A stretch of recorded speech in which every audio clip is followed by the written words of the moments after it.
Like to start the live streaming. This is the Climate Change and Ecology Policy and Accountability Committee. I introduce myself. I'm Nicole Trahey, the chair of this new committee. And attending, we have Councillor Ross Melton, Councillor Stella Antionidis, Councillor Jose Alfonso. Nice to see you. And officers, do you want to introduce yourselves? Oh, Councillor Wesley Harcourt. Would you like to introduce yourself, Bram and John? Thank you very much. My name's Bram Canth. I'm the Strategic Director of Environment. Thank you. And I'm John Galsworthy. I'm the Assistant Director for Parking. Thank you very much for coming. Welcome to tonight's meeting and Happy New Year, everybody. And thank you, guests and residents, for coming. Fire alarm instructions. If we're not expecting a fire alarm, if it does go off continuously or intermittently, we will adjourn the meeting and we will leave the meeting by the nearest exit, which is in the lift lobby and down the stairs. Don't use the lifts, don't stay behind to collect personal belongings. And fire evacuation officers will direct you to the assembly point in Shortlands Road. And if you can't use the stairs, fire evacuation officers will escort you to a refuge area and wait with you for further instruction.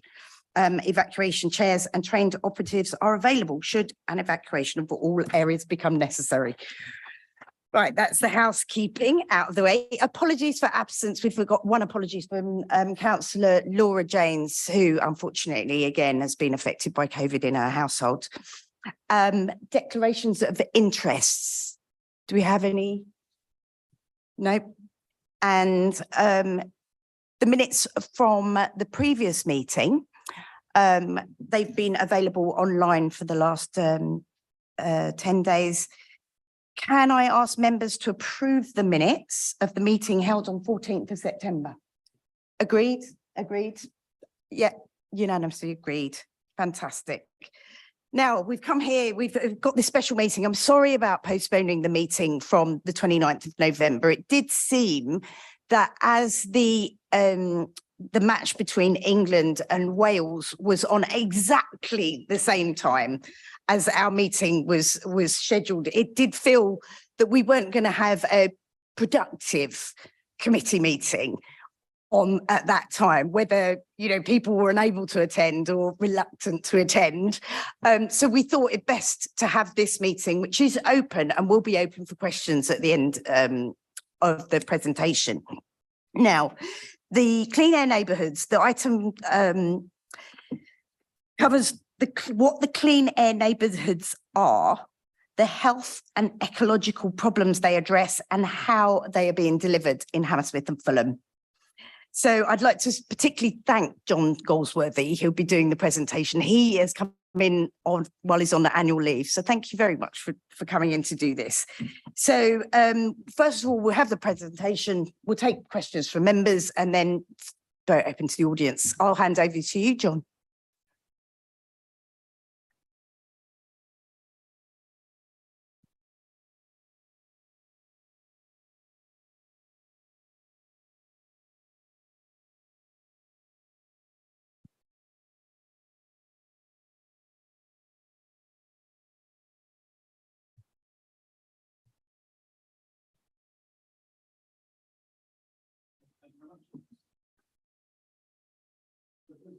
Clean air neighbourhoods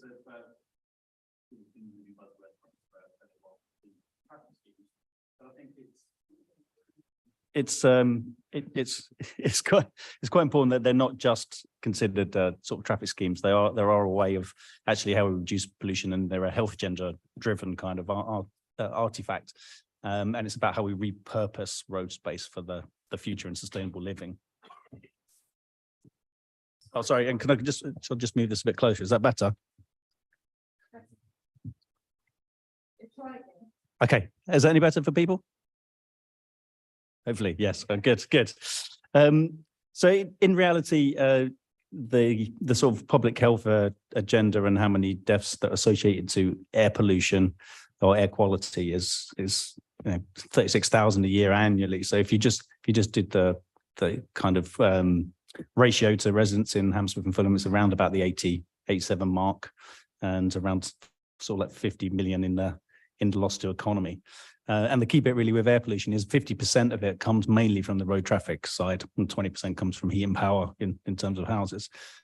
So the WHO guidelines for NOx, which is nitrogen dioxide, the oxides of nitrogen, is 10 micrograms per meter cubed. We average about 30 in Hammersmith on a sort of regular basis, but we do get highs up to 200 per day. Now, in terms of the climate change sort of wheel of things that are going to happen to people, air pollution is one of the sectors, obviously. But generally, as we're moving into the warmer, wetter winters, and the pressure that the climate is going to have on people and deaths is just only going to get worse as time goes on.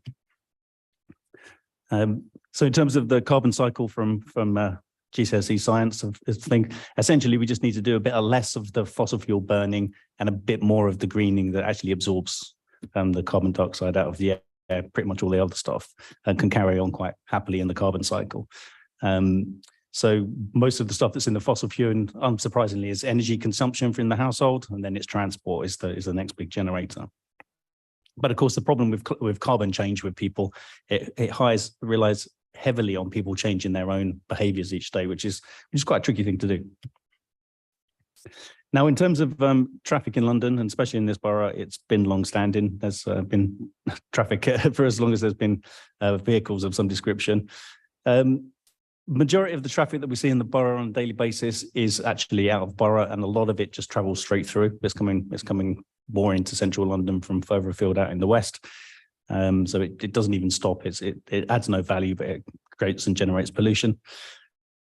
Traffic itself, it is a fluid. It does move and flow through streets, but it is sentient. It has a purpose. It wants to go somewhere, so it's got a destination, and that's quite important when you're trying to deal with how you change its behaviour. And the one thing is, you can't stand still really, because everything is changing. The population is increasing. The amount of cars on the streets change. The behaviours that we've got currently post-pandemic, there's a lot more working from home, a lot more deliveries out on streets. And technology itself, like satellite navigation, especially with mobile phones, is really tracking all of the behaviour of things that people do, and it uses that to push traffic into the streets and find basically capacity where empty streets are and tries to fill them up. But there's also an important bit. The streets themselves are not just for cars. They're all of the utilities, the water, the gas, the electric that feeds the homes is underneath them. And of course, they need servicing and repairs, and they do break. So the roads get dug up as well to do that kind of servicing, which adds to the issue. And I think the other thing, there's some ONS projections in terms of population stats. I mean, by 2030, the population is going to be significantly bigger in Hammersmith than it was sort of back in 2016. And that's only just going to increase that demand. So there's sort of like two types of road in the borough. One of them is the main roads, which is really what all the through traffic's supposed to stay on. And a lot of it leaks into all the residential streets. And, there's a bit of why does it do that? Well, basically because if they're empty and there's capacity and the sat-navs see it's faster, it'll push the cars there. And that's basically what it does. So the only way you're going to sort of do that and reduce the volume of traffic on the roads is reduce the physical amount of space for cars. That's the only way. And there's a direct correlation between the amount of capacity for vehicles and the amount of vehicles that can be there, and hence the amount of carbon and pollution that's generated. Now, that all seems quite a sort of problem, and it's almost unsurpassable. But funnily enough, during the COVID lockdowns itself, we could see how much traffic was out there on the streets. So during the lockdowns, there was the actual essential traffic that the city needed to function. And that was quite crucial. So that's all the food deliveries and the NHS and all the emergency services, etc. And that accounted for about 22% in that kind of ballpark, varied day to day, of the normal traffic flows that we saw before the pandemic. So we know that the rest of it can be influenced in some way because it's non-essential to the actual city functioning. It may be in someone's eyes essential for them to go and drive down the road, etc. But we can make that trip happen a different way, then we should be doing it. So that's the kind of basis. So the whole purpose behind the sort of low traffic, getting the traffic lower for the clean air neighbourhoods is really that if we can get less cars, we can generate more space to change the way the space is being used that generates better life chances, and it kind of keeps flowing in that cycle, and you keep honing it each time. As you can reduce the traffic, you can do more things, reduce traffic, do more things, do more things. So we've kind of identified using the main road network as the sort of like the borough naturally divides itself up into areas. And I think the key bit here is that the areas that have been done to date and how the programme kind of would be working is entirely driven by residents. So we don't know which areas we're going to do next because it's down to what local engagement with people say and where the pressure and demands are. And then we look at the traffic. So South Fulham has been one of the big ones, and Brackenbury up in the middle of the borough. We've been working on quite a bit of time for, but the next areas are entirely down to how people kind of want that drive. So just to give you an idea of how interconnected traffic is and how much it flows through the borough, this is all the traffic that just crosses Wandsworth Bridge on a daily basis. So wherever you see the red lines, that's the traffic, and the thicker and bolder the red line, the heavier the traffic density is. And it literally was coming from the south coast and up to Cheltenham, all that kind of, and out to Oxford. So it's a really big spider's web of traffic. And I say a lot of that is just coming straight from one side of the UK to the other and through the borough, but not actually stopping and adding any benefit. So the clean air neighbourhoods are broken into work streams, and it gets a bit complicated. And so a lot of it, there's a whole engagement work stream, which is about how we engage with people and really understand what needs to be done. We have a whole monitoring layer, which is about how we look at the sat-nav data, air quality, monitoring, and all the traffic modelling that we do. Hinesh has got his program going on that's looking at all the pollution from sort of like construction, industrial activities, and the boiler replacement programs, all that sort of stuff is all happening. But in the main is the things that actually happens out on street is we start to reduce the out borough through traffic in residential streets, and then we've got the other things like school streets and try to build more infrastructure to encourage cycling and walking, etc. And then measures that once you've got the road, the traffic capacity down on the road, that you take that capacity away from physically reshape it and put environmental measures back in. So in terms of traffic removal, there is a kind of difficulty hierarchy in how to get rid of traffic. So through traffic is the easiest, and that's why we target it. It's because it doesn't do anything in the borough, it just comes straight through. So we can influence where it wants to go. School traffic gets a little bit more tricky because some of it's residents and some of it is just slightly out of borough, and they're going to a destination that's within the borough, so they're not technically through, but you can influence them with some sort of like road layout changes or cameras, etc.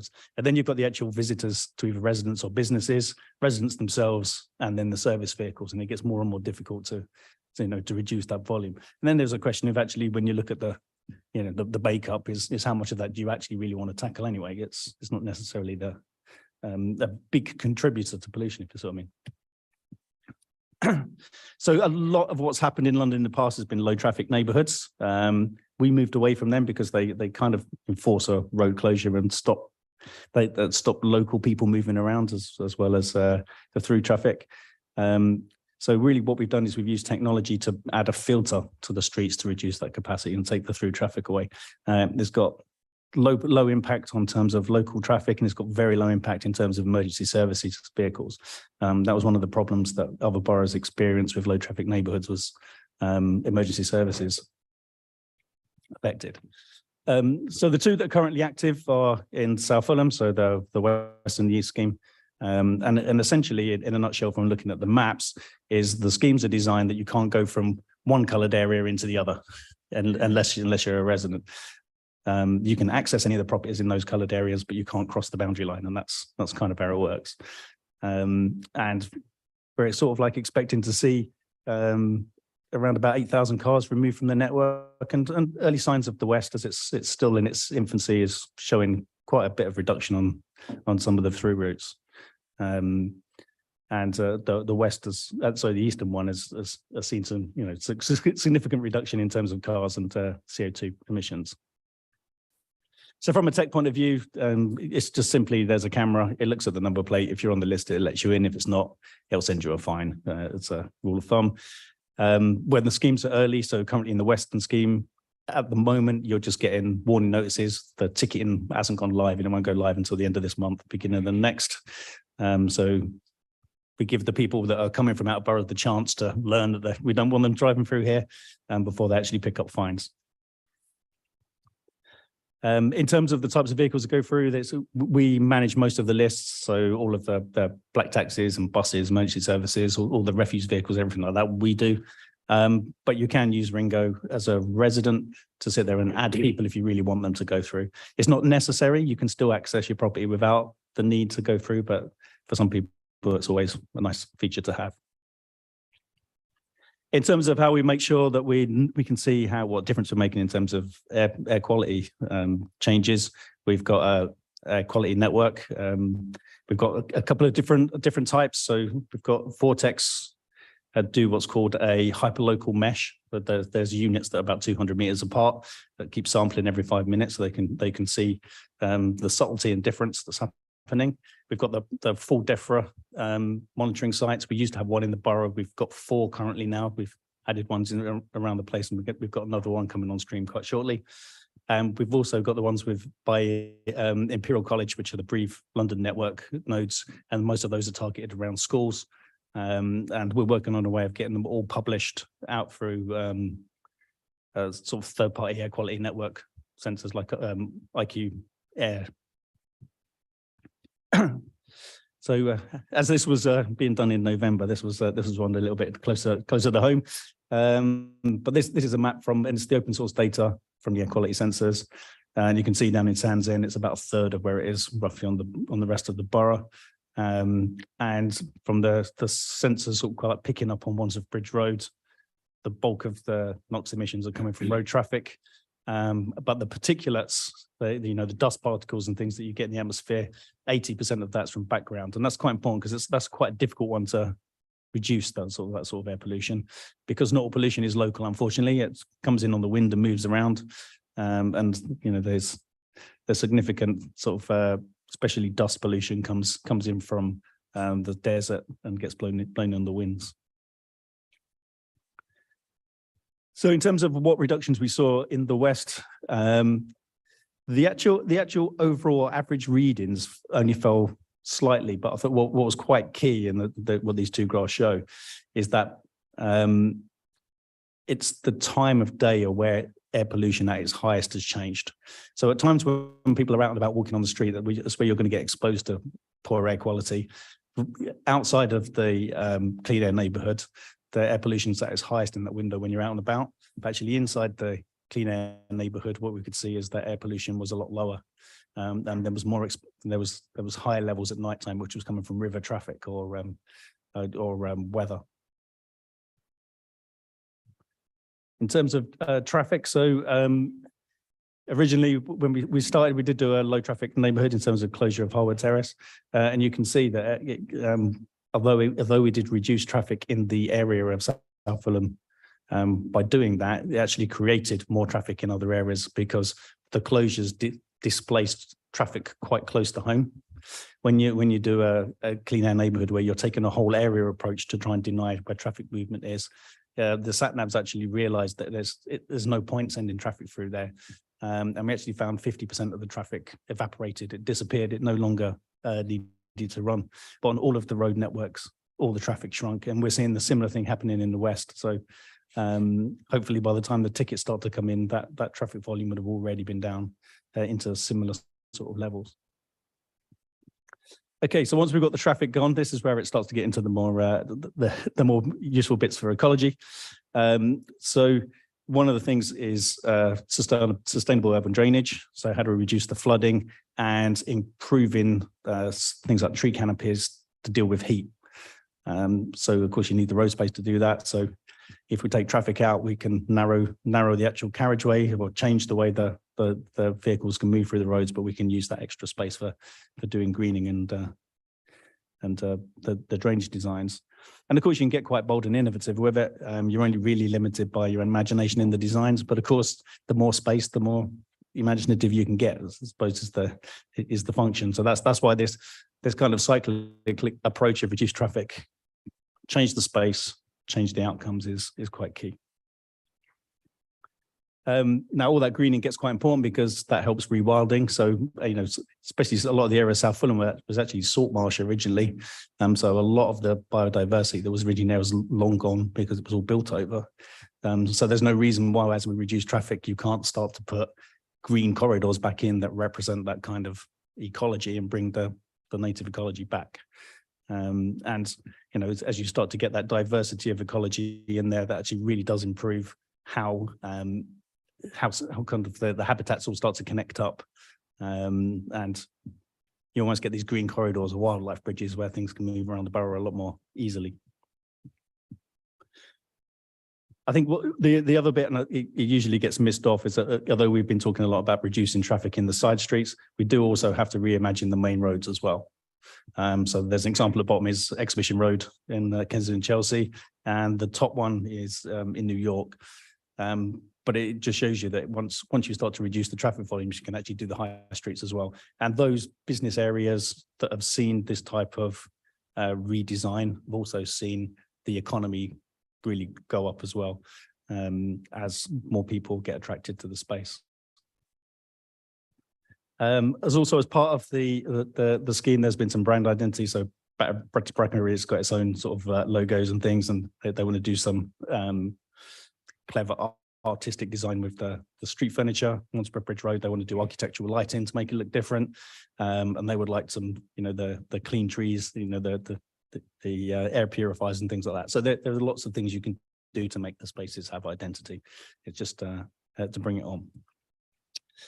So that was a quick whistle-stop tour of that, but I suppose just want to end with, although it sort of looks with and starts with traffic, it's actually more than that. It's an enabler to bring sort of like a better ecology into the borough. Fantastic. Thanks very much for that, John. That was a great presentation, covered quite a lot. So I imagine we've got a few questions. I mean, I think the way the sum up at the end was a fantastic, optimistic look of what we can do with the environment, with the space, which was a nice way to end. Can I throw it open to questions? Have you got some thoughts?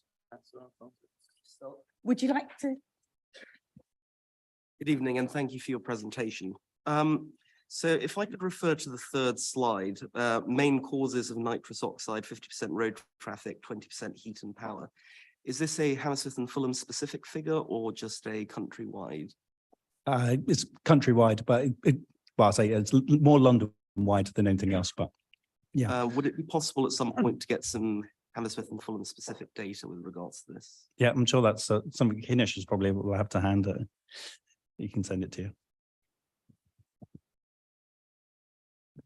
Thank you. Ross, Councillor Melton, yeah. Thank you, John. A really, really informative presentation. A couple from me, so bear with. So first, an easy one. You mentioned the ambition to Sorry, can you a little better? Sorry about that. Is that improved? No problem. I can assure you that all I was speaking was just polite nonsense earlier. To get to the meat of it then, John, you mentioned that the team has an ambition to publish Hammersmith and Fulham air quality data publicly so that it can be used to support research and additional scrutiny. Can you give us a little bit of an indication of the timetable for that? Yeah, it's imminent. So the map that I had up earlier was IQ Air, which is one of the open source platforms. They're quite useful because you can download a personal exposure app and actually walk around and it will tell you what your exposure is based on all the nodes. So the Breathe London data for around the schools is already getting published to that, and our DEFRA ones are. So it's the hyperlocal network for getting in there, because that's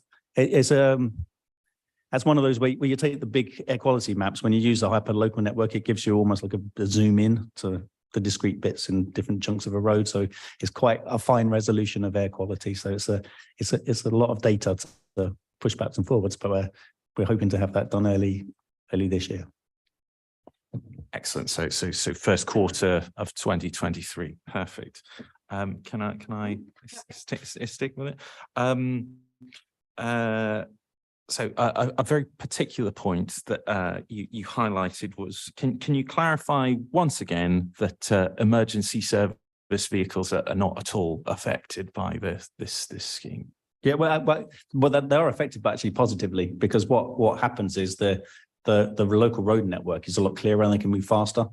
So to give you an example, in the East scheme that was happening, we were seeing around about 200 emergency service vehicles using the side streets to get through, whereas on the main road it might have been 1 or 2 a day. So you can see that they could get over there and get a benefit from being able to move around a bit quicker. That's fantastic, John. So we can argue that the scheme is actually accelerating the sort of deployment of emergency vehicles to issues in the borough. But only through those areas At the moment.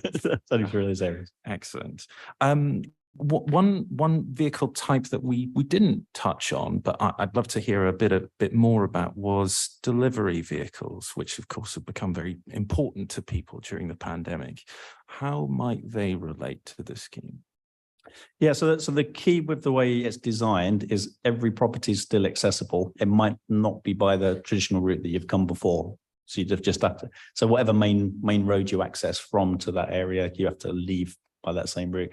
So the big delivery companies like Amazon and all that, they have quite complex routing algorithms. So they reroute themselves quite readily. So they're pretty much within 2 or 3 weeks they're done. A lot of it's to do with how quick it takes Google and Waze SatNav to catch up. Waze is generally quicker. We do send them the data what to do, but Waze, I think they had theirs changed within a week, but Google Maps was a bit longer. But yeah, so they're a bit more reliant on that. So they basically don't notice any difference once they're going. Got you. So summarise, with the councils working closely with those sort of delivery service providers so that their impact is now negligible. Well, it's with the technology that they use. Yeah, precisely. That's really, really helpful. Okay, a couple more meaty questions, John. So I really appreciated the slide that laid out the impacts of the current the South Fulham East trial and the granular impacts that's had on the traffic and emissions within the local area. I was particularly noted that that the reduction in overall traffic was 23%, including 4% on the main roads within the scheme. So that's correct. Could you take us through how that data was collected first of all, and then analysed? Yeah, so their averages. So some days on the main roads it could have been anything up to 20%, and some days it was as is. But actually on the routes themselves, there are ANPR cameras that count and classify traffic, so we can see the volumes that come through and the makeup of those vehicles and the emissions that those vehicles are registered as having as well in terms of the carbon output. So it's robust data that's based on those camera monitoring and finding those vehicles. That's really helpful. And I really appreciated your additional slide on the substantial kind of carbon reductions and shifts in emission timetable throughout the year. My last question though is, could you as the council kind of looks to expand these the scheme to other areas in concert and close consultation with those neighbourhoods, can you confirm that we're anticipating similar reductions in other areas and then eventually borough-wide? Well, that's an interesting question, because the traffic that say if you took something like North End Road, so a lot of the traffic that comes through via North End Road is coming across Wandsworth Bridge. So if you reduce it coming through that route, then it's not actually, you've already taken it away. So we are seeing that currently, that a lot of the area south of the A4 basically is reducing in traffic. So there's been a kind of cascade. Yeah. So all it will start to do is change how some of that traffic can still route through. And it's to do with the through traffic starts to find that the main roads are the fastest and best way for it to use. So which is what you want. So if I understand correctly, then what you're suggesting is that there are some strategic areas where once this, if the scheme is implemented in those strategic areas that kind of lead into the borough, it will actually lead to early benefits to other neighbourhoods. Yeah, and sometimes, and it's not just Hammersmith and Fulham as well, it's surrounding boroughs also. So some of the displacement that actually did happen from the South Fulham East scheme was out to the M25, which is where it belongs, because it was actually doing an A3 to A4 hookup. So moving it out was the right thing to do, because that's the strategic routes it should have been taken in the first place. So you do see that happening as a consequence. That's really fantastic that we have that sort of granular analysis. But to press you, John, is that sort of around a fifth, around 5% reduction for the main roads? Is that the type of thing? Generally, when you do a scheme, you'll get a sort of like a third will use alternative routes, a third will disappear, and a third will stay put as a general rule of thumb. And that's bearing out in what we see in the data. Excellent. And it's what others have found when they've done similar schemes, so out in Walthamstow or out in Lewisham and things. It's that they found the same results. Perfect. Thank you so much, John. Thank you. Stella, do you want to ask anything? I've just got a couple. Okay. Ross has touched on a couple of the questions I was going to ask, but thank you very much. I'm very excited about this scheme and how it's going to pan out throughout the borough. And just sort of more specific one, you mentioned schools traffic is 75% at the moment. How much of that is actually cars versus transport and other public transport, or is it all cars at the moment? It varies school to school. So part of when we do the school street stuff is that there is a sort of travel plan arrangement, and you kind of work out what the green travel arrangements of the school are. And some are very good, some are 70 or 80% green travel, and some are not so much. So it does vary. It's just that the school traffic that comes to itself is not always an easy one to tackle, because it's trying to come to a school destination. So even if you put one of these schemes in, you run the risk of only displacing it very slightly away. Because say if you were someone who's living in a neighbouring borough and worked in the borough on the other side, and you're dropping your kids off en route, you'd still want to do that activity. So the scheme doesn't naturally change those behaviours readily. So that's why they're always a bit more complicated trying to get the school traffic reduced. Yeah. It takes a little bit more thought.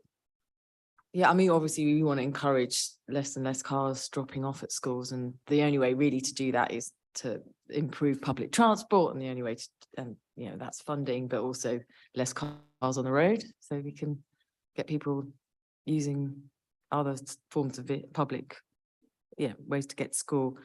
And then just interested in when you said there's a reduction of 1 ton of carbon dioxide per day. How much is there originally? How much was there originally? That's just a calculation based on the average emissions of vehicles we've seen and the amount of vehicles we've taken out. So that's what that's kind of calculated on, and the amount of distance that they're traveling. So for over the 1.5 miles that you're kind of taking them out of the route, that's what it equates to. But once I was just trying to understand how much of a reduction is that. 10%, 50%? It's hard to know, because the actual carbon emission amount for traffic in London is a big number. There are millions and millions of trips a day, even just through Hammersmith. So it's a large number. It's a large number, but it's hard to comprehend how that fares up as a capacity for the whole of the borough. Is there 10 tons per day anyway, or how does it relate? It's one. I don't know if you're Hinish, you're available, because you probably know the tonnage numbers a bit more. Yeah. So if I remember correctly, I don't have it in front of me, but it's about 680,000 tons of CO2 per year across the whole borough. So if it's 1 ton a day from one scheme in one part of Fulham, we extrapolate that over the course of a year, 350 odd tons of carbon reduced per year from that one neighbourhood, over 680,000. Now, CO2, the majority of carbon emissions in the borough come from buildings, so about 80% come from buildings, usually gas boilers, so heating buildings, that's where most of the carbon comes from. But of course, the traffic schemes have a bigger impact on air quality, so there's a bigger impact on NOx and NO2 and PMs. Thank you. Thank you very much. And just, have you taken, you mentioned Walthamstow have got these schemes, I can't remember the other, Lewisham. Have you taken precedence from those schemes when you designed the ones here? There's similar things that we've taken. They didn't necessarily use the camera technology to allow the filtering. But they did do the area approach in terms of traffic reduction, whereas people like Ealing did a street approach and ended up getting a lot of public backlash because basically it was the residents were getting the biggest impact of displacement rather than the benefit of traffic reduction from through traffic. So yeah, so we learned what not to do from those more than anything else, and then exploited technology to do something that no one else had done. Yeah, and I guess you're going to learn from each neighbourhood now. Yes, and build upon that. So that's it from me. Thank you very much. Thank you. Thank you. We have got a question from Councillor Laura James online. Sorry, she couldn't make it, but she's saying she again was interested in the idea of changing the environment and rewilding and the optimistic use of that of land. And she again wants to know what kind of time frame we have for starting to change those roads. I mean, I go through South Fulham quite a lot, and there's lots of good effects of the scheme already that I've noticed, but I haven't noticed the sort of rewilding and the greening. What's the sort of time frame, as Councillor James? I think at the end of the day, it depends on, how well the scheme is accepted and how quickly we can move towards making these schemes. These schemes are experimental at the present moment. So they've been introduced on an experimental basis to prove that they actually meet the objectives that we set out. And once we've proved that, we can then look to actually maximise the use of the space that we got created as a result of that. And hopefully that will follow soon. So. Yeah, I mean, I'm going to come back to one last question from me before we open it. Going back to the monitoring, how are we going to, what are the measures we are using to decide that this is a success?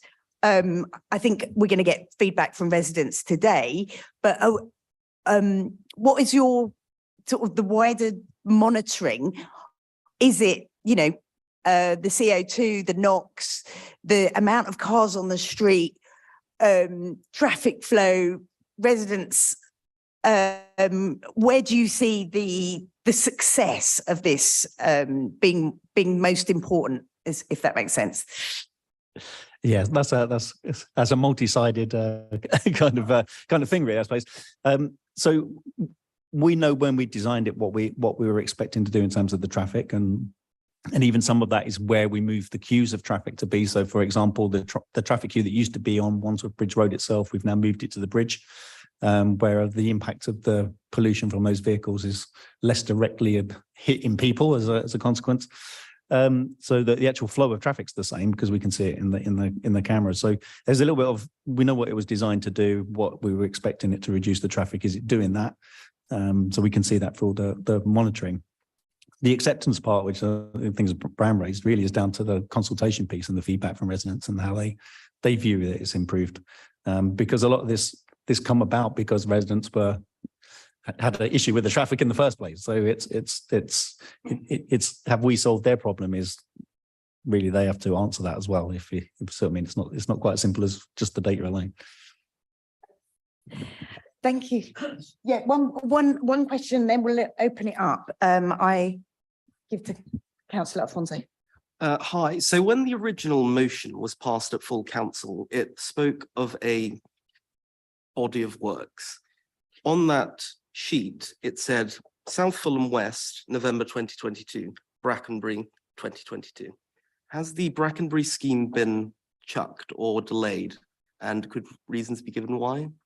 No, it's there's a residents working party, and they want to take it to the wider residents group next, and that's in the next few weeks before it goes out to a wider consultation from that. So it's in the we have a kind of scheme in the making. It needs to go through the hoops of is it meeting the objectives for the people of the area. Thank you. And just one last general point. On your charts and spreadsheets and data, you never include any dates, specifically tonight's PAC, no dates. In the future, could this be rectified? Because I think it's a bit disingenuous for us to scrutinize data that doesn't have any dates on it. Yeah, we've got traffic volumes to the minute with the camera data. I think the thing is trying to show a picture of the average change, because traffic itself is really down to the drivers and their behaviours on the day. So even coming over Wandsworth Bridge, it's averaging 44,000 vehicles a day over that bridge. It's now a lot less than that as a consequence, but it can be as low as 18 on some days and 38 on others. So we have to kind of pick an average when we're trying to paint a picture that's fair to say what it's done. But yeah, if we can do that over time, it's not a problem.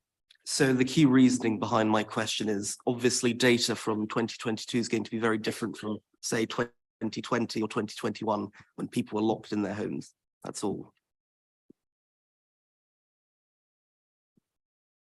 Thank you. Thank you for those questions.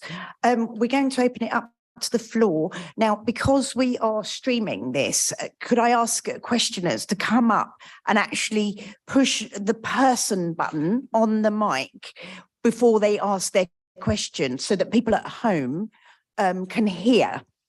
Have we got people that want to ask questions? Would you like to come up? And would you like to introduce yourself and ask your question to officers? Thank you. So it's the person button. How's that? Yeah, 1 second. Sorry, do we need to change the screen? Or no, that's fine. Okay. Thanks. I noticed on the screen where you showed that about 10% of the PM 2.5 pollution was from local traffic. But there was an indication that around 89% was from other places. That's not true. There's about 40% of the air pollution comes from wood burning stoves.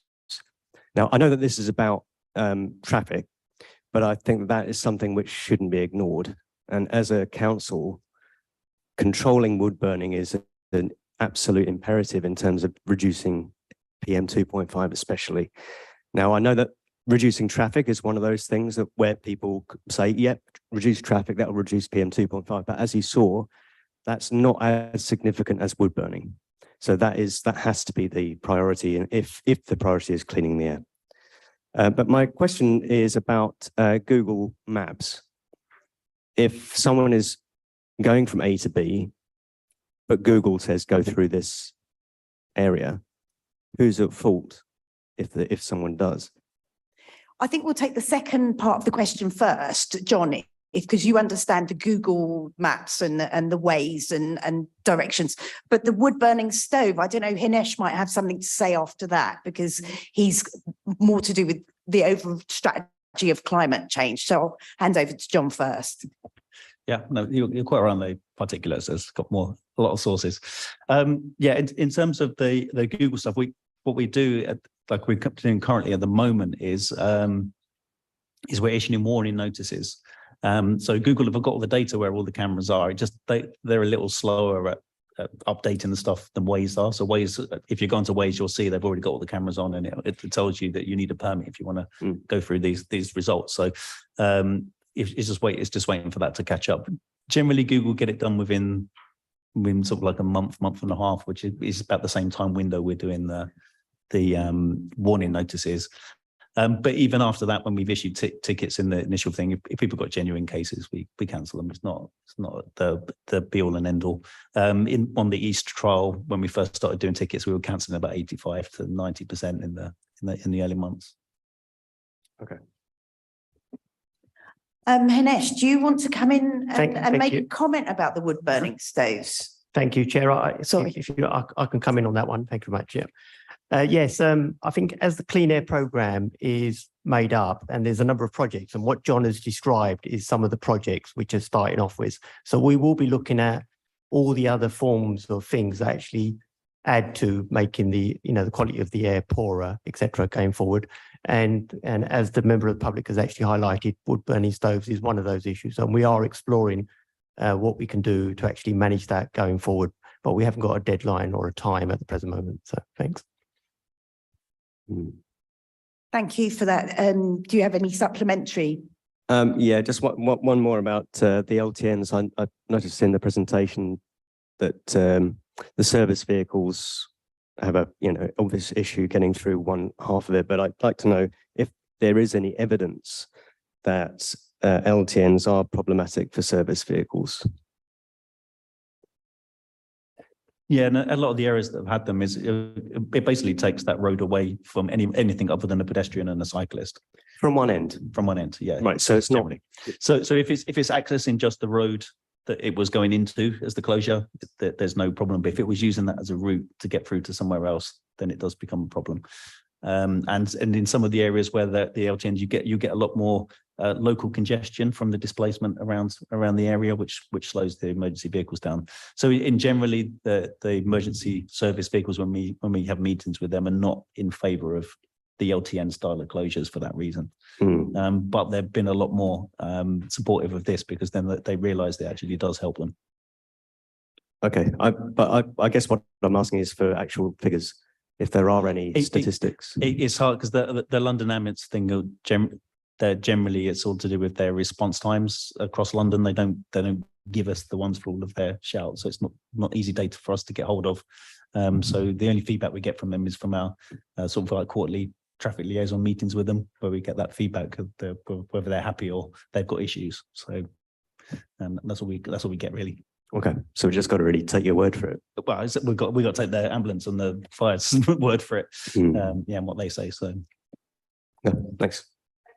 Thank you for asking that. I mean, I'd follow up myself and ask, but the emergency vehicles in the Clean Air Neighbourhood Scheme don't have any barrier, because they're just cameras, so they can access all areas, as it were, without any restrictions. So I think, in a way, this comes down to the crux of what's different about this scheme compared to other schemes in other boroughs where they've actually blocked roads, making it more difficult to access.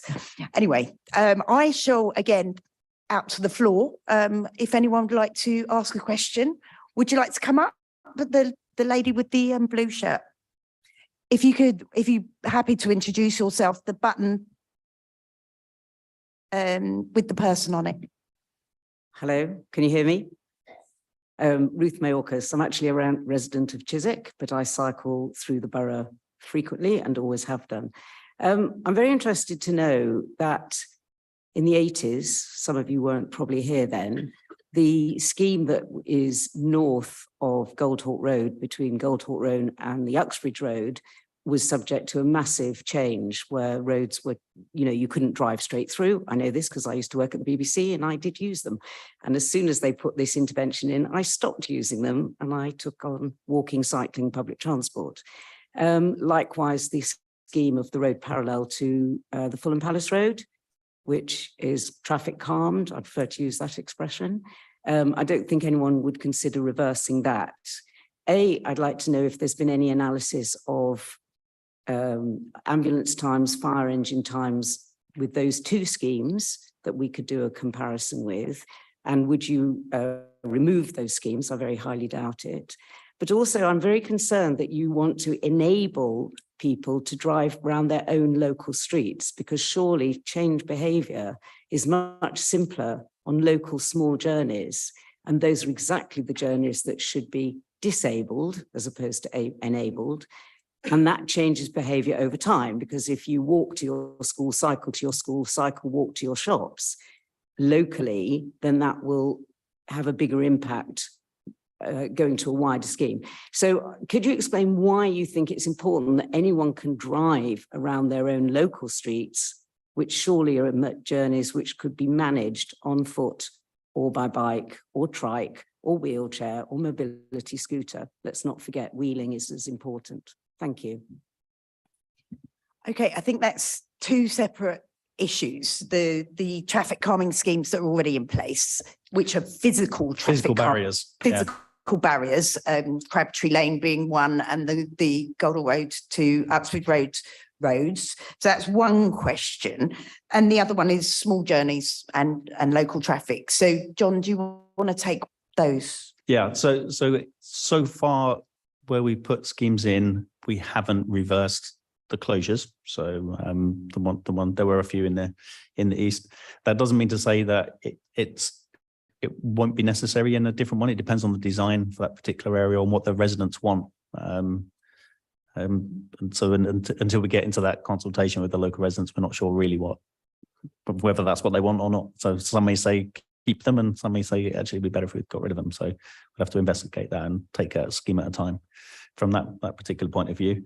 And what was the second bit again? What was the second question? Was that the scheme is changing behaviours. Oh, the behaviour change for local traffic, people. but it's not addressing local traffic.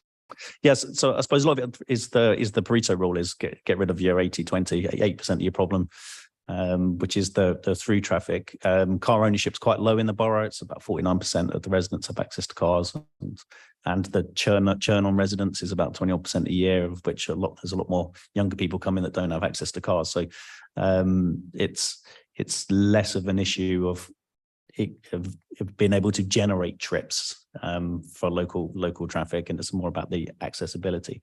What we have found in things like the east is the cycling went up, because as you took the traffic out of the roads become safer to use. So you saw an increase in the amount of cycles. So you do get that change behavior. It's not that just because you've taken a load of cars away, then local people can drive around. Well, the ones that are driving around are still driving around. But it's a different approach that you want to do to take cars out of local residents than by schemes like this. Do you want to ask a supplementary? Come back, yeah. I know I fumbled with words, but actually it was data analysis of what happened in the 80s. Has there been any delay in fire engines, ambulances in those schemes that were put in very successfully, the old schemes? And I'm sure you wouldn't think of taking those out because they have been very successful. And so, you know, if people are moaning, because I think it's perception rather than reality that there is a holdup of ambulances or fire engines, was there any uptick in delay to those? Well, the emergency services, because they were gated with padlocks, so they could open them up and get through the gates for a lot of those. So there was a small delay as they jumped out and opened the gate and closed it behind them, but not a huge one. So that design for those type of ones was in mind back in those 80 schemes. So it wasn't as problematic as the LTN style, which is the plant box in the middle of the road, which they can't physically move themselves. Okay. So generally the emergency services have been anti the plant pot style. That they will take a gate, but they prefer the cameras. So then another scheme, have you even looked at, which is used very heavily in parts of Chiswick and, may I say, in the Netherlands, of one-way systems, where you have to go one way to get out your street, to get round, which obviously often people think, well, I can't be bothered, so I'll walk or cycle or wheel. Have you looked and considered into that? Because they're very, very successful and obviously don't deter any emergency services. Yeah, one way's come with their own other issues, is that generally you get speed increase because you've got no opposing traffic to slow them down. So you can get more collision incidents with pedestrians and and more speeding incidents with one way. So I think all traffic measures, whenever you do designs, have their pros and cons. So one ways have their place in places, but not as a general rule of thumb. Because we see the speed problem we get, and we've got quite a few in areas where the residents want us to take them out because of the speeding. You can design speed out. If you look at the parallel road to St George's Hospital in Norbiton, they have actually put the way the parking is and their car pots, they've made it so that it's actually, you have to wiggle through so you can't speed. So yeah, and there are ways of doing it. And that's part of what we've been looking at with the reshaping of the spaces. So the Brackenbury area, that's definitely been one of the design philosophies that they've wanted as local residents. Okay. Thank you very much. Yes, thank you. And yes, and the would you like to come up, the gentleman in the green jumper? If you'd like to introduce yourself and push the button when you're ready to speak. Hi, David Morris. I've lived for more than 30 years in one of the rat-run streets in South Fulham, and I have to say I'm delighted that at long last a comprehensive scheme is being trialled for the area. And my experience in my street is that traffic is reduced and the amount of road rage, which we used to get on a daily basis, has gone down to nothing. So I'm delighted with that. But obviously we're at a very early stage of the scheme and there are glitches, which I'm sure the council are aware of. But can I just feed back to you one of the glitches, which is that some people are having difficulty with getting Uber drivers to take passengers to their front door, because they arrive at the scheme, see the sign and say, whoa, I'm not going down there, and deposit their passengers on the main road, leaving them to walk down sometimes a long stretch of road to get home, which obviously is not ideal. What engagement has the council had with Uber and other cab companies to persuade them that it's not necessary to deposit people on the boundary of the scheme?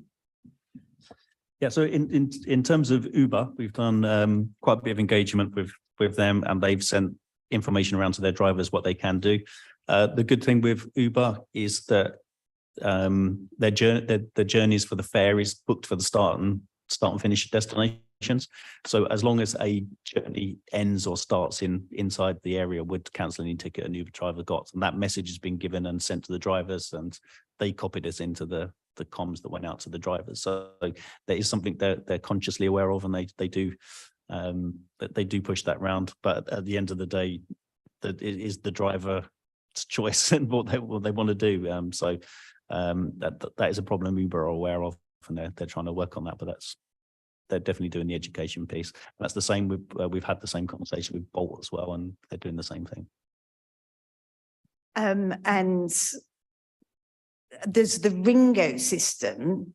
Is it worth the residents knowing, can they use the Ringo system with Bolt and Uber? Yes, they can, but again, it doesn't mean so the driver will take that at face value and still drive through. It's the driver's discretion, unfortunately. And so we've given brief impacts for them to distribute to the drivers. So we've done our bit with them, and Uber are aware, and they're onto it as best they can. I think it's happening less now than it did in the early days. But so Uber are definitely conscious of it and doing their best to try and eradicate it. And am I right in thinking, and having read the literature, that every house is accessible without going through a camera? So you could actually direct an Uber if you know the way around to your house without going through a camera? Yes, you can. Right, so every property is accessible without going through a camera. Yes, and as I say, the Uber driver's been sent those maps and what to do and how to get to the places, and the Waze will route them the correct way and all that kind of stuff as well. So It's getting there, but sometimes they'll see the advanced warning signs, the blue ones, and think that that's the sign that they can't drive past, and they stop and panic. So it's unfortunate, but that's it is the driver's choice, unfortunately. Thank you.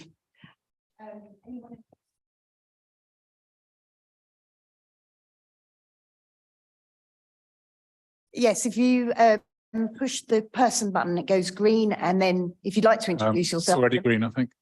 Can you hear me? So I'm Wilf McDonald Brown. I live in Shepherd's Bush. I just wanted to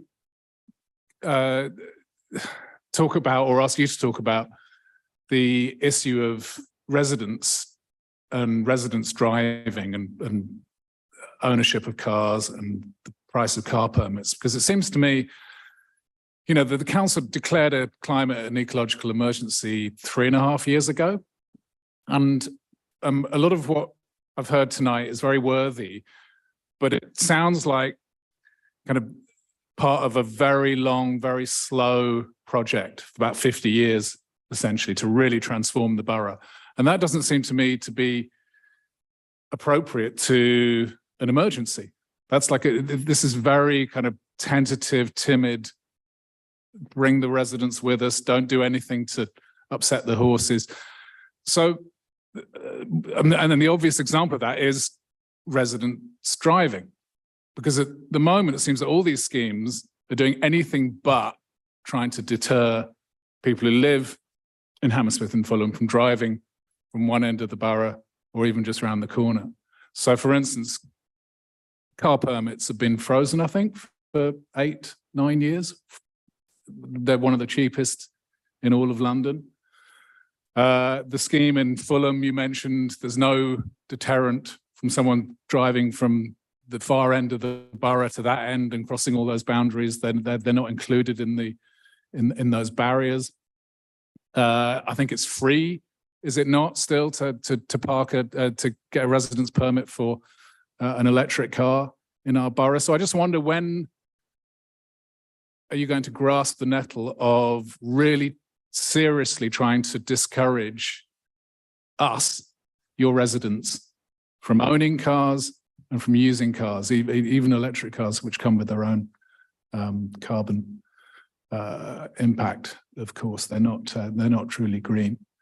So that's really my question. When are we going to raise the price of residents parking and stop kind of encouraging and enabling them to drive as much as they do? Thanks for your question. I mean, that's a very broad, it's possibly to the crux of the climate change matter. So I'm not sure it can be easily answered in a couple of minutes. I don't know if Bram, if you want to take on a sort of broad strategy outline for this gentleman, or whether you think it's just too broad for today. I'll hand over. Thank you very much, Chair.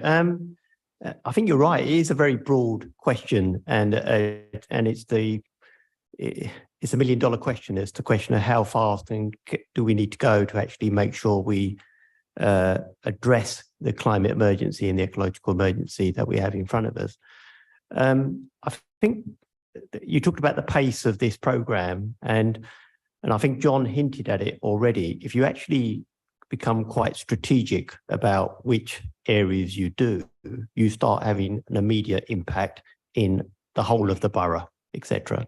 So the other point I would like to make is that what we're doing here is quite innovative, and it's quite, it's not, nobody else is doing it. So I would actually say that if this works, we can not only start addressing the traffic in the residential streets in terms of through traffic, but it also enables us to actually start taking measures on the main roads, and that will have more of an impact across the borough anyway. I'm more positive than the gentleman, I suppose, but I think he's right to challenge, and he's right to actually ask us, these challenging questions. Yeah, thanks. Could I just add a supplementary about school streets, incidentally, because they were mentioned, but not really in much detail in the presentation. I mean, school streets have been rolled out all over London very successfully, very popular.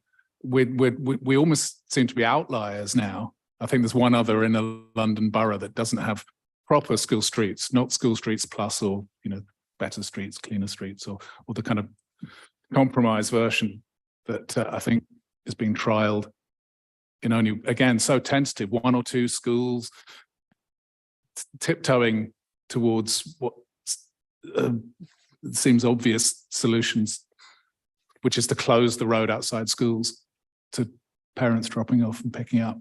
It's tried and tested, as I say, almost every other borough in London's doing this. Why aren't we?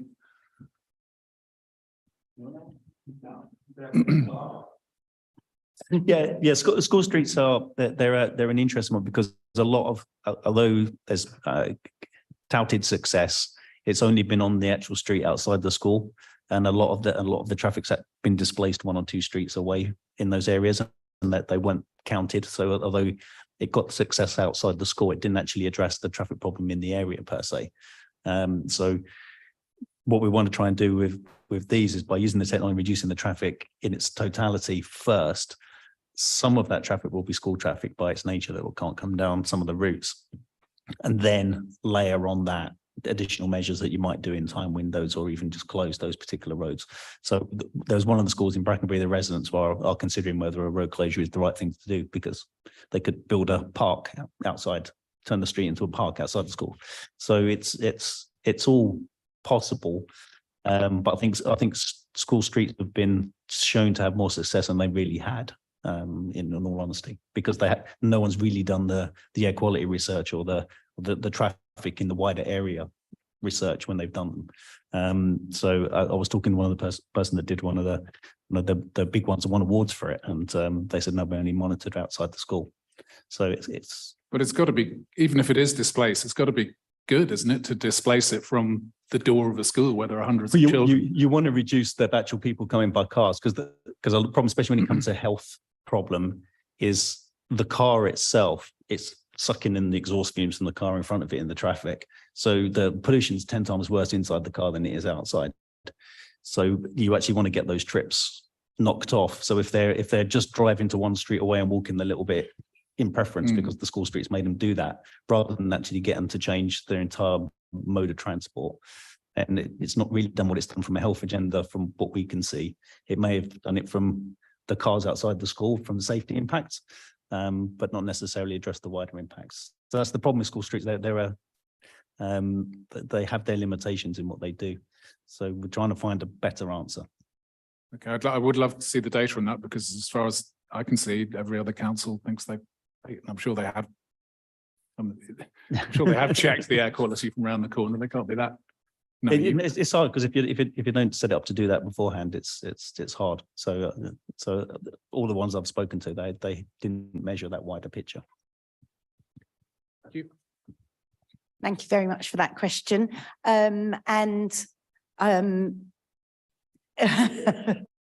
Would one of you like to come up and introduce and ask your question? Thank you.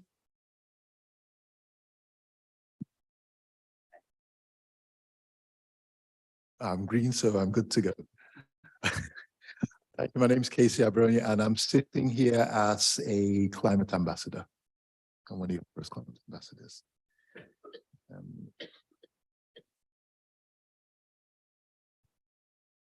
I'd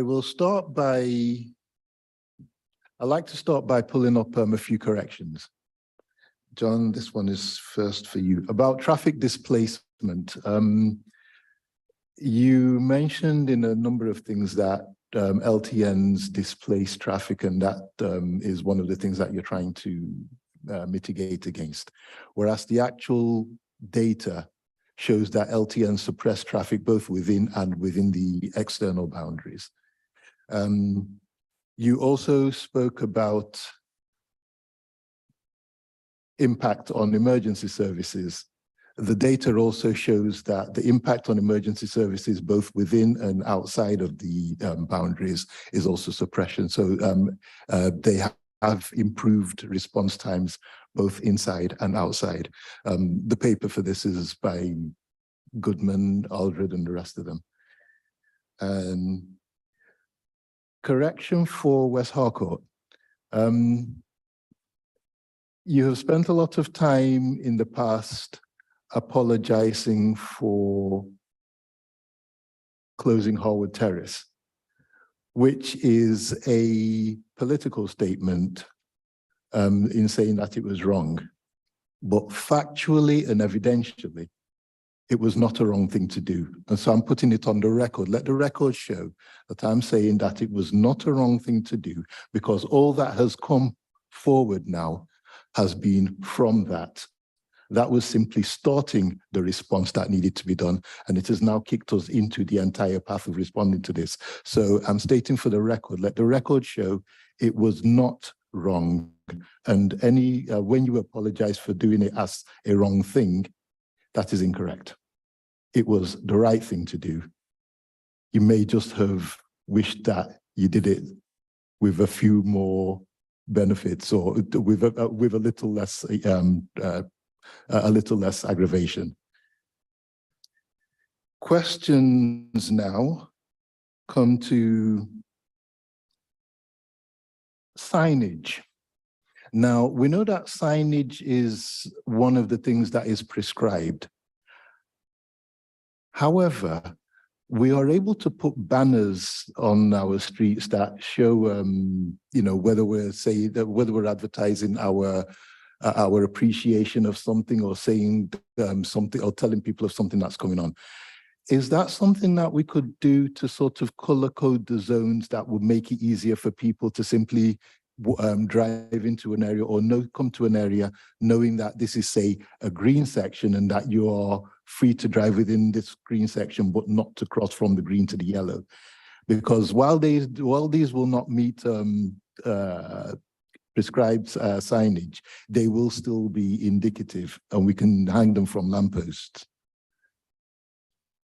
And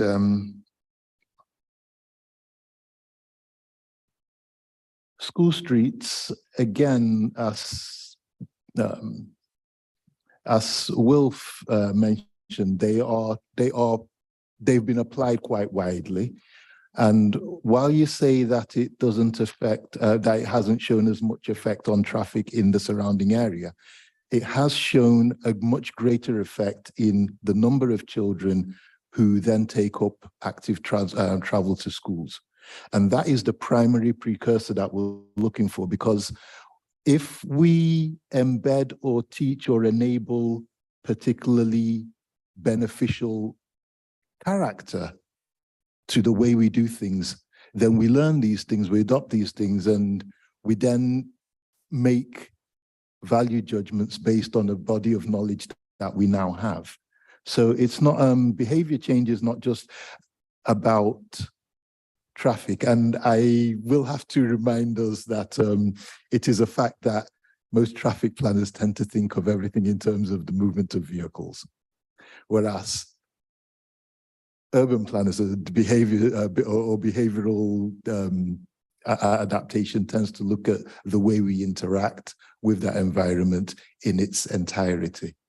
So yeah, if we can bear that in mind when we're looking at the school streets, and have a time frame, because at the moment we still don't have any kind of time frame for when school streets mitigations will come in, or actually what school streets plus means. So we'd like to know about that. And finally, this is the big one, which has just been touched on. What is our transport strategy? Happy with that? Right, do you want me to break that down into the big? That last one, we could take 10 years having that discussion. Yeah. Start with school streets or start with signage? I know the barriers is a good suggestion, Casey. So it's something we can have a look at. It's because they don't interfere with the legal signage. So it's just something we can definitely take away. Fantastic. I mean, if we make a note on the minutes that we can follow that up and see if it's a practicable, workable solution to guide traffic through the area. signage, school streets, children and active travel. I mean, I think again, it turns into a broader question, not only about clean air neighbourhoods and controlling or making it more difficult for through traffic, but it is a broader question about what schools are doing to actively encourage, as well as the borough, a relationship with active travel. And, you know, do we need to think about encouraging schools to encourage their families to travel to school in a different way? Yeah, that happens with the green travel plan stuff. But come back to that question in terms of cases objective of to get more people cycling in those and getting greener. It's not just the bit outside the school that's important, it's the routes to that. It's a part of the philosophy with the green air. By recarving the space up, you actually create roads that enable the longer routes to those schools as being clear for cyclists. You almost get a secondary network of low traffic, and, you know, it takes away the conflict between cycles and cars, makes it safer to cycle the longer distance. So there is more logic that will have a bigger impact than just doing the street outside the school. So what we want to do is tackle that bit first and get that. And if there's supplementary things that need to be done to the school to drive that a little bit further, then that's what that means when it comes to school streets plus, rather than trying to do the little closures around the schools, is actually want to do the areas. So that's the kind of philosophy.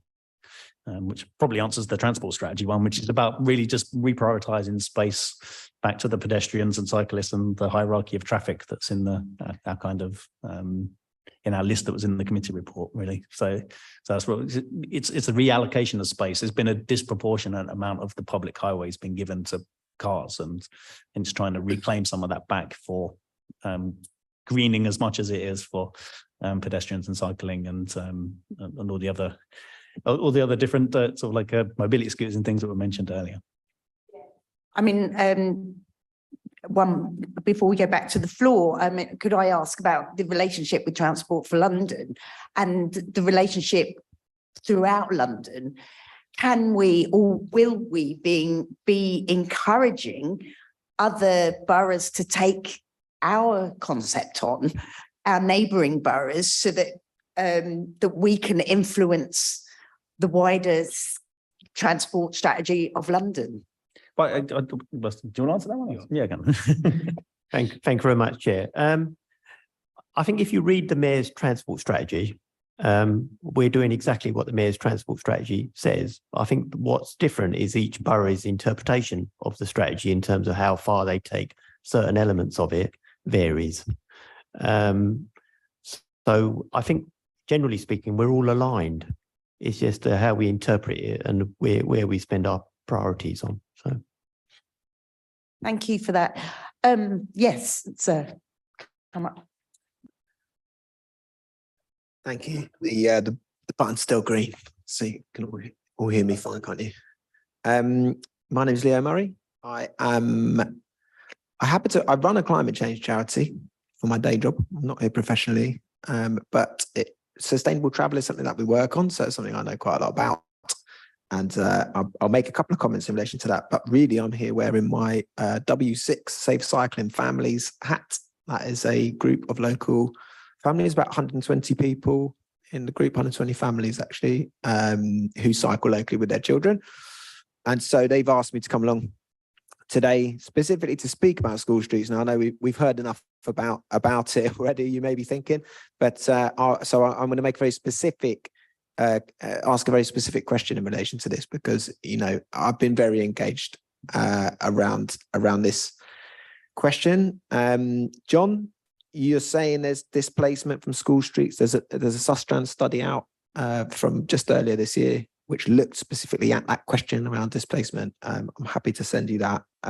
They found negligible displacement. They only looked at a couple of schemes, but some of them were quite similar to school situations we have here in the borough.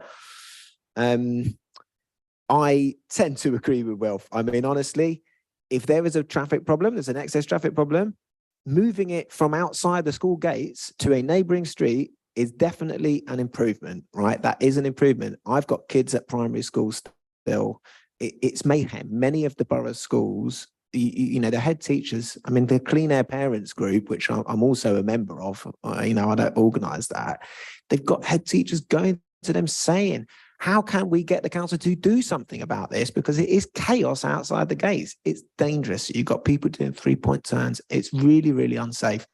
You know, SUVs parked across the school gates, right? This is a daily occurrence. You've got head teachers reporting this as a problem routinely and pulling their hair out saying, how can we get some action on this? Now, my question is, it relates to the TCPR, right? So the first scheme that we had, what is being reported to me by parents who are in my group who live within the scheme is that in many ways it's been fantastic. It's obviously done the job of taking out through traffic, which has been really good. But what they have seen is an increase in speeding on those residential streets, ironically, because the streets are clearer of traffic, right? There's less cars on them. People are banging down these residential streets. It's making parents less likely to want to cycle their children to school, not more likely. And unless you're going to have a measure which addresses the destination, as you put it, John, which is the school, people are going to still continue to drive to school, and it may even make the situation worse. It may deter parents from cycling. So, you know, when you just said, we want to treat the whole area, you know, not just one street. Honestly, my question is, please, can you confirm that there is going to be speed monitoring within these areas as part of the monitoring, not just ANPR, monitoring traffic flows in and out of these zones, but also speed on these residential streets, because it's been anecdotally reported as a problem. I've not got data I can show you, but it is what the parents are reporting to me, right? And I foresee this is going to be a repeated problem, and we're going to find that we do need school street treatments in addition to these, to the clean air neighbourhoods. So that is my first question. I want to make a comment about climate change, but why don't we speak to that first? Yeah, so speed, yes, we do speed. And the speed hasn't materially changed in the area. I think that the key bit is when you take the through traffic away and the only traffic left is the local residents, then they can take responsibility for their own actions to some regard to the speed and what they're doing. So hopefully, as locals, they'll want to be responsible in their area. That's what we'd hope. But I don't want it to come across that we're not saying no to school streets. What we're saying is we want to get the right measure based on doing the whole area approach and the right thing. So 80% of the traffic problem in the area is the through traffic. We want to get that out first, and then what measures need to be done next and be done next. And in some instances, it may not be a traditional school street. It could be a full-on closure with say turned into a big green space. So it's that mantra was up earlier is reduce the traffic, change the space, get the benefits, and you've got to keep doing that. It's iterative. It's not a once and done. So it's just doing it in the right order. All right, thank you, John. Well, if you sense a note of frustration in my voice, is because my son started primary school. My son is now, he turned 13 today. My son started primary school. The first day he started, I notified the council there was a problem outside our school. That was Banham Street. I'm sure that'd be very familiar to you, John, and everyone in the transport team. My son's 13 now. He was 4 years old then, right? And this is still a problem. The head teacher wrote to me the last week of last term saying, how can we get the council to do anything about this, right?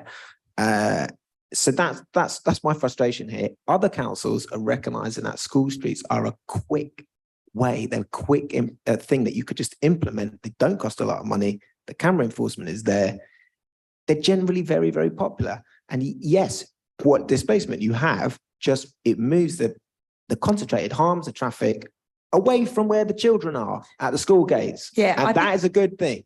I'm going to, we are going to note this in the minutes, but I'm going to yes, move along. Please do rush me along. Yeah. Specifically, we have looked at exactly this, and I think John's been quite clear that there is definitely an impetus to look next at schools within the clean air neighbourhoods, and I think we'll hold him to task on that going forward. That is great. I strongly suspect my daughter will be leaving primary school and both my kids will be out of primary school before anything has happened, which, you know, is a bit of an indictment, let's face it, of the speed at which we're moving as a local authority. So listen, my climate change question is this, and this is not unique to Hammersmith and Fulham. This is something that everybody is going to have to grapple with in local government, which is that we've committed to climate change targets. Now, some of those are laid down in law, but for instance, Hammersmith and Fulham and Sadiq Khan in London have made more ambitious commitments on climate change in recognition of the fact that it's an emergency. They've set net zero targets for 2030. And the mayor has spent a bit of time looking at what would that mean, right? Meeting a 2030 target for net zero for the capital. And the germane point to this discussion is it will require at least a 27% to 40% reduction in car traffic between now and 2030. Right, now that excludes buses and vans and so on. This is just individual cars. Car traffic has been going up since the Second World War, essentially, with some blips. This is unprecedented. The scale of the traffic reduction, which is required to meet the targets which we have nominally committed to, this needs to be delivered in less than 2 terms in office. Right? I'm speaking to you guys as councillors here. This is less than 2 terms in office. And what we're discussing here this evening is not going to get us halfway there, right? Let's be completely clear about this. It might make a small dent in it. And, you know, Casey's question was, what is our transport plan? I mean, I could specifically the Labour manifesto, which I've read from May 2022, committed to creating a sustainable transport plan. But now there is no cabinet member responsible for transport. I'm unable to work out whose responsibility it is to write this thing. So I'd like to know who is responsible for the sustainable transport plan. Is that still going to happen? Is there still a plan being produced? And secondly, very specifically, what else, apart from the clean air neighbourhoods, and of course, cycle lanes, which I'm hugely grateful for and have been very involved in. But what else? What is the council going to do to reduce traffic and deliver this modal shift at the scale which is implied by the promises that we've made on climate change? Thank you. Thanks for that question. Again, it's a broad, huge question, very much to the crux of the 2030 ambition. I don't know, Councillor Harcourt, if you'd like to address. I can start, then you can add it, etc. Thank you very much, Chair. But my view is the Clean Air Neighbourhood Programme is ambitious enough. And if it's all a question of, because it doesn't just deal with the local residential streets, it will also deal with the main roads. But it has to be done in the right order. So I think you can achieve what's needed to get to that, get that reduction in traffic, etc., by 2030. But it does mean that we've got to roll out a series of projects, and some of the projects that John has actually described, and then it's got to be followed through with further measures on the main roads, actually, to get you there. Once you actually got to that point and you've actually protected the residential streets, you can then actually focus on the main roads, and then you'll get that reduction. So I feel quite confident about our strategy and approach to actually get there. But the question is, how much work do we need, or how long it's going to take for us to actually get the residents on board, so that we're actually able to actually proceed with these projects in a strategic way. So. Yeah, that's very interesting. That one of the biggest barriers is actually winning people's hearts and minds over to the fact that we have to make these changes. That's a really interesting point. John, would you like to come in, Councillor Harcourt? Thank you, Chair. Yeah, I think that's a very good point that Leo makes over there, is about that 27% reduction, which is the figure that's generally accepted as required to achieve the target. It's a very difficult, very challenging target, as indeed are all the targets that we have for achieving carbon net zero by 2030. And we're only focusing on one particular aspect of it. There's all the other aspects of the work around retrofitting of homes, et cetera, et cetera, et cetera. And so, it's an enormous amount of work to be done by a relatively small climate unit, although we are one of the boroughs that does actually have a specific climate unit. This time round, just to make the point about why or how we felt that climate change was so important, was previously when we discussed about whether we should reorganize the cabinet posts to take climate change out to make it a specific post. It was decided to keep it as part of the general environment, public realm, transport, etc. portfolio, but it's been given much greater significance this time by having a separate portfolio specifically for climate change. Now that then does pose problems, as Leo, you've alluded to, which is who is responsible precisely for what. And it's quite clear that all the transport, highways, public realm, operational side of it is generally speaking public realm. When it comes to some of the high level strategic issues where the climate change overlaps, there are some areas that are joint between the two people. Now, it's been a bit of a learning curve as well for us to work out exactly how that works. I think we've actually now achieved that.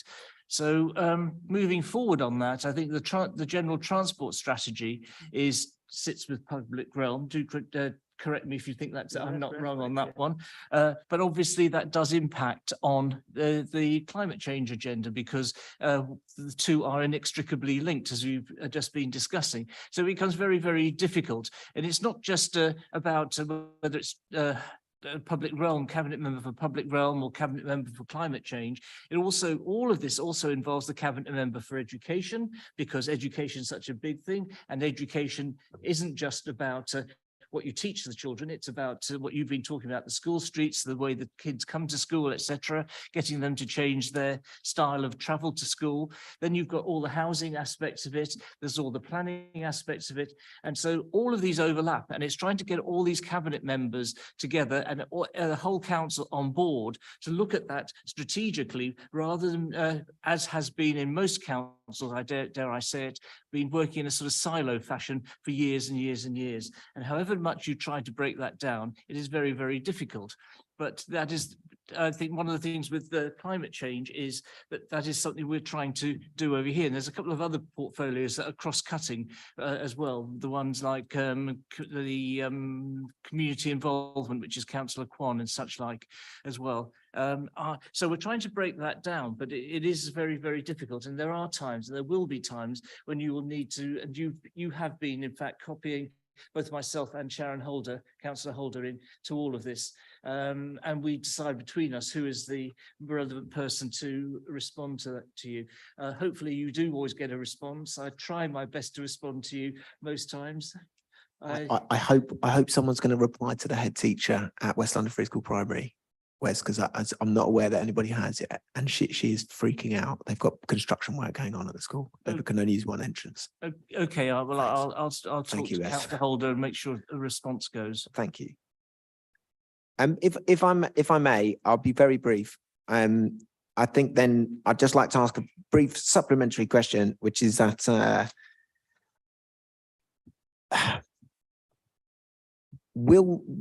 does the council also accept and adopt a target for reduction in traffic? We've talked about 27%, but I'm not aware, it's not written down. I've not seen it in the public domain from the council. It's from the mayor's office, yes. And lots of other London boroughs, particularly in the London boroughs, are adopting explicit traffic reduction targets.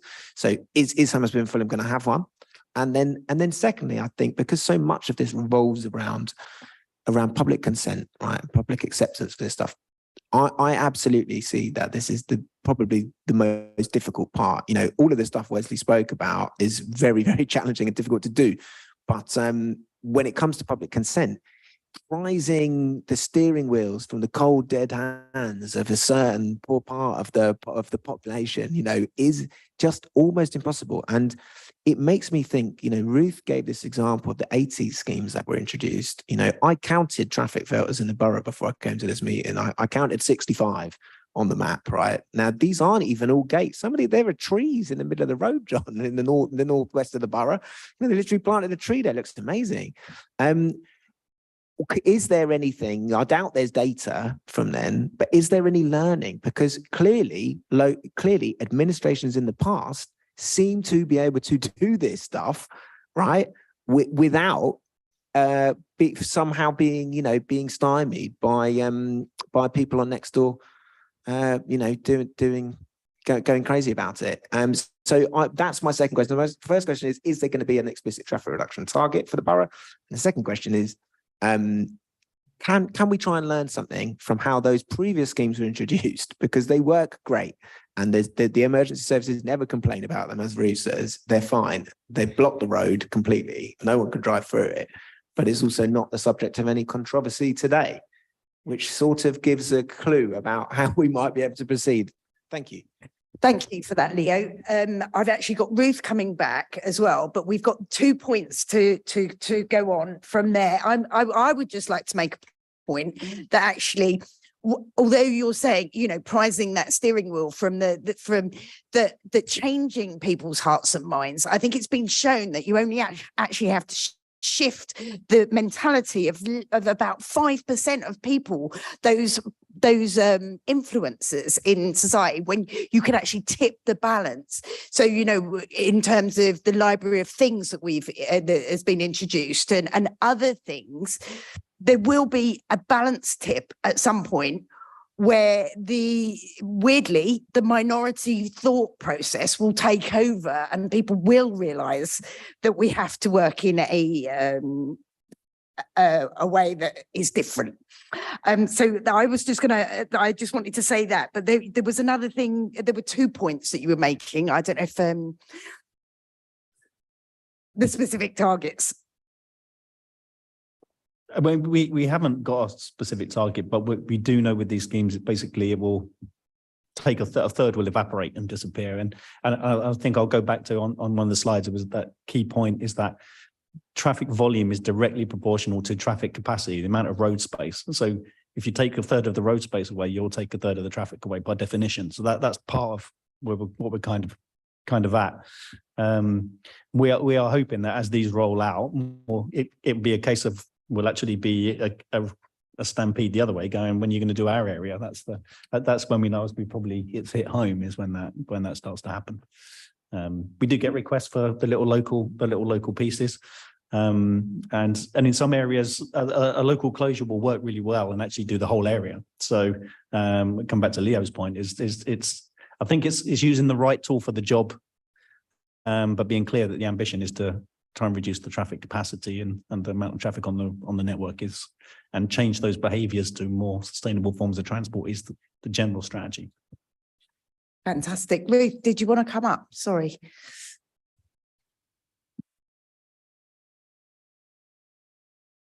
Thank you. Sorry. I actually have at home, I wish I brought it, the Hammersmith and Fulham Transport Strategy 2013-14, I think it is. That is 10 years ago, which talked all about the sort of measures we're still talking about today.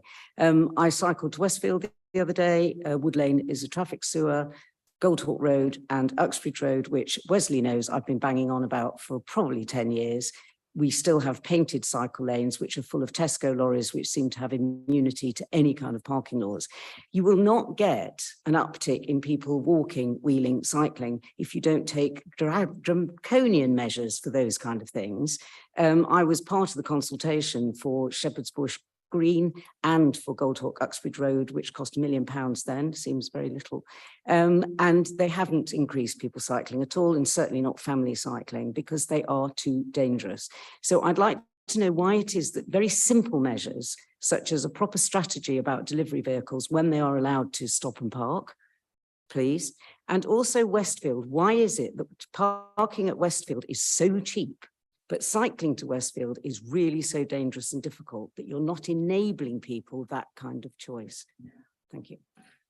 We really are getting into the minutiae here. We've still got a few minutes, so I am happy to go over if you want to address those points, or is It's a minute type, we- but actually it does speak volumes I because it think- actually is about how people get to and spend money in Hammersmith and Fulham, Yeah. which is what you want, and enjoy life. In Yeah, Fulham. I think there is I can't speak for, well, I can speak for the council when I say that I think there is a holistic outlook on this. The clean air neighbourhoods, as a trial, is trying to create a more environmentally friendly way for people to travel. And that is a key policy that's being rolled out. These trials will be rolled out. But in terms of road space and sharing road space, you know, the traffic situation on King Street, for example, without getting into too much minutiae, is the cycle lanes and the traffic have to live together. So I think I agree with you that the roads have to have a sensible division and that we all have to use them. But I think the council is very aware that each road has its particular problems and details that need to be ironed out. Yeah. Thank you. I think we are all aware of that. Casey. Thank you. Two supplementaries. One is for Hinesh, and this is supplementary to Pete's question about wood burning stoves. Can we get an information campaign going? Because that is one of the main things that we've looked at in discussions about this. Is there seems to be a lack of awareness of the damage that they do and their contribution. So people are making choices on them without necessarily having the information about the impact. I'll take it as a note, but again, it's really off subject. Sorry, Casey. It's climate change. Yeah, and the thing is, the breadth of climate change is that it delves into so many departments. You know, everything we do now has to take climate change into consideration. So yeah, but this is asking for a specific campaign of information for a specific problem. Okay, well, I think what's interesting is we should know, and I'm saying put it in the minutes so that we come back on this and have it as a particular education or communication as a particular subject. But unless anyone wants to come back and answer that in. And then the second supplementary, this comes to John Bram and the group here. Following on from the fatality at the junction, one of the things about that junction was it was sort of like a nothing junction. So that could be any junction.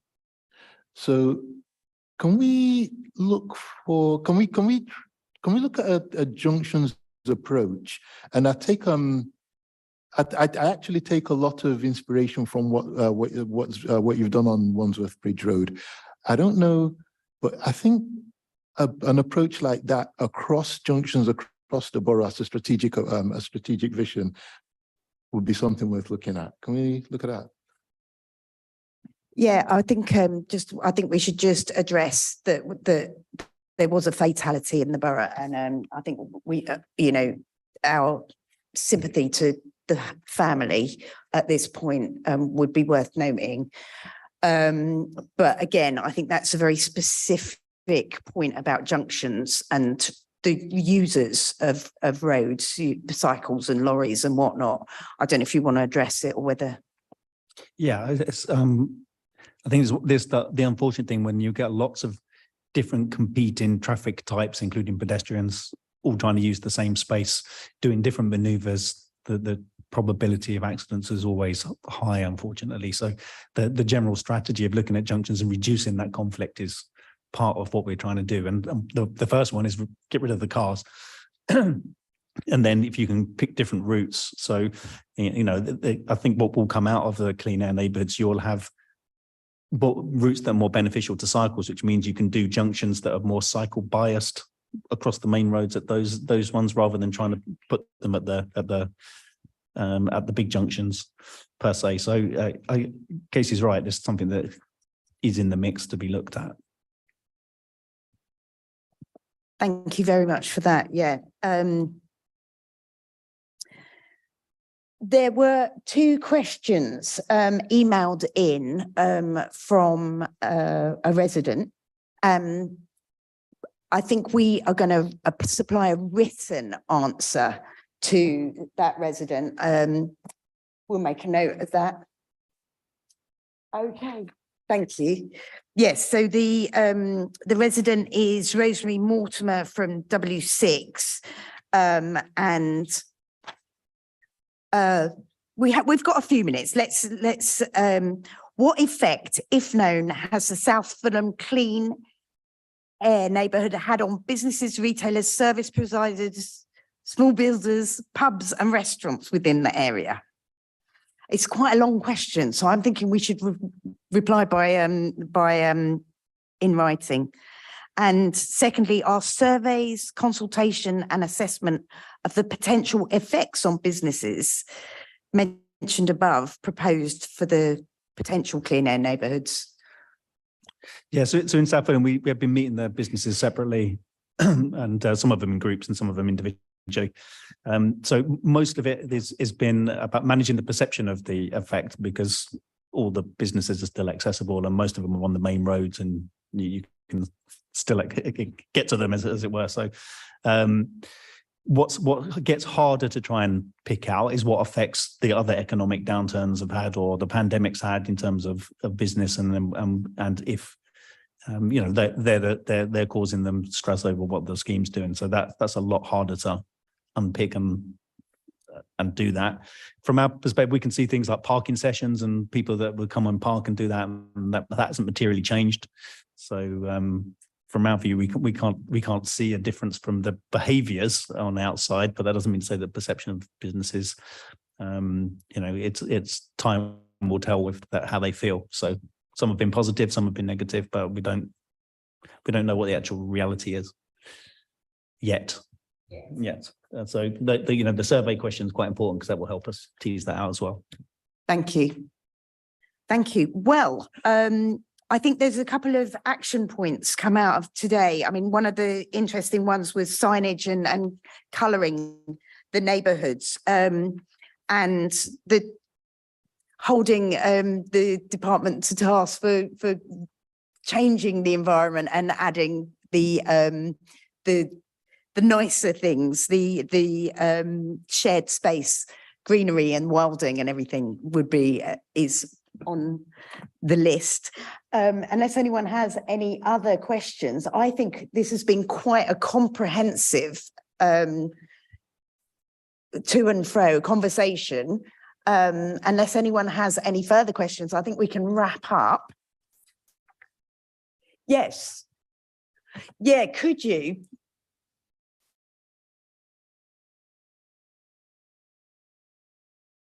It's not to do with traffic, it's to do with food and climate, which has an enormous impact. And I suspect this is the same committee. And I wondered, how do I act and write to you and communicate to you about food and the climate? For example, if we made all the schools vegan, then there would be a 6% saving in budget, and it would have a massive impact on the carbon footprint of Hammersmith and Fulham. Yes, I mean, you can contact all the councillors on the committee. I'm Nicole Trahey, Councillor Melton, Atienades and Afonso, and ask those questions.